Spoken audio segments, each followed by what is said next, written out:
I interviewed someone that wrote a book on forgiveness, and she was saying things like, you have to write down.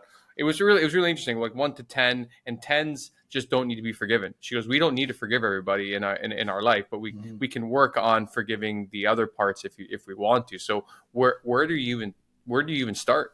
Yeah. Well, the way you even asked the question, you kind of laid it out. It's like you could have written my book. All right, The first thing you ghostwriter. said, well, you said acceptance. Do you know what I mean? Just to Mm, accept that it happened is often incredibly difficult because, when it's something that somebody's like blindsided by, let's take infidelity because it's such a common example, and somebody finds out their partner cheated, had no idea, in many cases, had no idea there was even anything wrong in the relationship. right. They said this just came out of the blue. It's like, how could this have happened? They're totally blindsided. Part of them is in denial. I mean, they have a hard time accepting it. I love to cite the work of Jill Bolte Taylor. Does that name ring a bell for you? She's No. a neuroscientist. You may actually recognize the name of her most famous TED talk that she gave, which is called My Stroke of Insight. She's a Yes. neuroscientist who had a stroke in her 30s. She's quite young. Who better than a neuroscientist to write about having had a stroke? Once Hmm. she got her left hemisphere back because she lost the functions of her left hemisphere for years. And what she writes about is how essentially we're multiple people. We're all multiple people. So that part of somebody that goes into denial is a valid part of who we are. It's not all of who we are, but there's part of us that just doesn't want to believe it happened. A lot of what people want when they've been cheated on, a lot of what part of them wants is to go back and make it not have happened. Obviously that's Yeah. impossible, but they want to make reality be different from what it was. They want to wake up from the nightmare.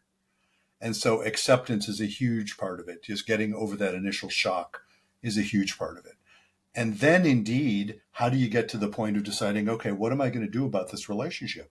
How can I ever trust this person again? How can I understand that? Well, what I when I talk about forgiveness, and it was interesting to hear you describing the person who wrote about the book on forgiveness you were talking about.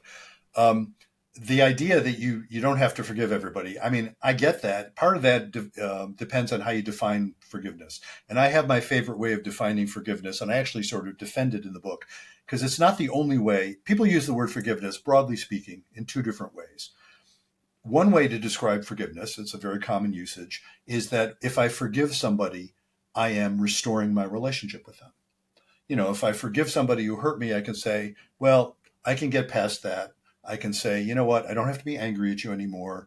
I can trust you again. Let's go back to, let's move on from here. We're okay. And I think I can more or less, not have to keep bringing it up and throwing it in your face. That's Yeah. a type of forgiveness. Perfectly valid use of the term, but I define forgiveness a little differently. And again, I'm not the only one who does this. I like to define forgiveness as actually having almost nothing to do with the person you're forgiving. And somebody quoted this to me. I think they might have got it from 12 Step. It's an inside job. Forgiveness is an inside job. Okay. Um, and there's a quote that lots of us like to use from Anne Lamott, the novelist, where she Yep. said, to not forgive somebody. I'm sure I'm paraphrasing here. To not forgive somebody is like drinking rat poison and waiting for the rat to die. Basically, That's pretty forgiveness good. gets the poison out of you, then you can deal with the rat. Yeah. So it has nothing to do with whether the person deserves forgiveness, whether they've apologized, whether they've even accepted responsibility. Those are important things about trust. But forgiveness, you can actually forgive somebody in the way I'm defining the term. It's really forgiveness. The way I define forgiveness is essentially equivalent to processing the trauma, the way we say in psychological terms. What does it mean to Right. process a trauma? It means it doesn't trigger you anymore. You can think about it and not freak out. Right. And that's what I mean by forgiveness. And I give an example in the book of somebody who forgave her ex-husband, who was unbelievably dangerous. I mean, who had put her in the hospital on multiple occasions, threatened to kill her and their children, was in jail when I never met him. I was in jail when I met her, waiting, and she was worried about his getting out. Wow. Um, and she maintained a restraining order against him, and I think she kept a gun under her pillow. You know what I mean? She had no illusions about whether he was safe or not. She didn't trust him as far as she could throw him. But she said she forgave him in the sense that she didn't have to get pissed off when she thought about it anymore. She could recognize her way of understanding it was he was crazy. I mean, he had serious issues that made him a dangerous guy. There are such people.